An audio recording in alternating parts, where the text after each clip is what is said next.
Syria में बशर अल असद की 6 दशक पुरानी सत्ता खत्म हो चुकी है। 8 दिसंबर 2024 वो तारीख जो इतिहास के पन्नों में हमेशा के लिए कैद हो गई। सीरिया के राष्ट्रपति की मजबूत सत्ता को बेदखल कर दिया गया। ये काम किसी और ने नहीं बल्कि सीरिया के ही विद्रोही इस्लामी समूह ने किया।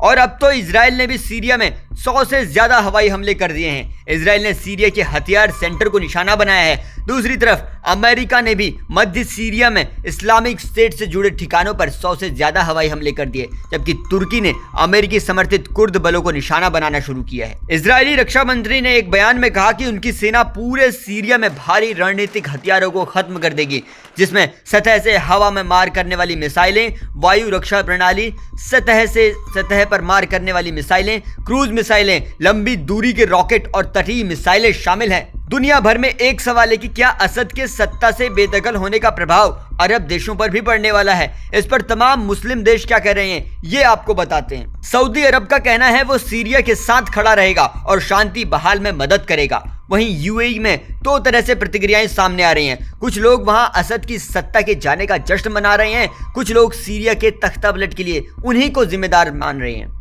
कतर ने कह दिया सीरिया को अराजकता से बचना चाहिए। फिलिस्तीन, यमन, इराक सभी देशों ने सीरिया में शांति स्थापना पर जोर दिया है। सीरिया में बशर अल असद की सत्ता के बारे में समझने के लिए आपको 24 साल पीछे चलना होगा।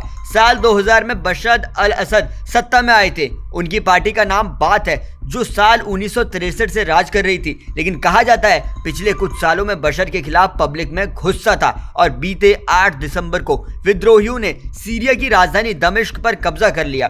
विद्रोहियों ने टीवी पर एक प्रसारण कराया जिसमें कहा गया कि असद देश छोड़कर भाग गए हैं और सीरिया अब आजाद हो गया है। सोर्सेस से खबर है कि असद और उनका परिवार इस वक्त रूस की राजधानी मॉस्को में मौजूद है। अब बाहरी मुल्क भी अपने अपने फायदे के लिए सीरिया के अखाड़े में कूदने लगे हैं। कई अरब देश सीधे फ्री सीरियन आर्मी की मदद के लिए आगे आने लगे हैं। वजह वो सीरिया में सुन्नियों को सपोर्ट करना चाहते हैं। ये देख ईरान भी कूद पड़ता है, लेकिन असद के विरोधियों का साथ देने के लिए नहीं बल्कि असद सरकार को बचाने के लिए, क्योंकि ईरान शियाओं का सबसे बड़ा देश है। उधर रूस को इस इलाके में एक दोस्त चाहिए था। पुतिन को असद में एक दोस्त नजर आया तो रूस भी असद का ढाल बनकर सामने आ गया। अब जहां रूस होगा तो उसके खिलाफ अमेरिका को तो आना ही था।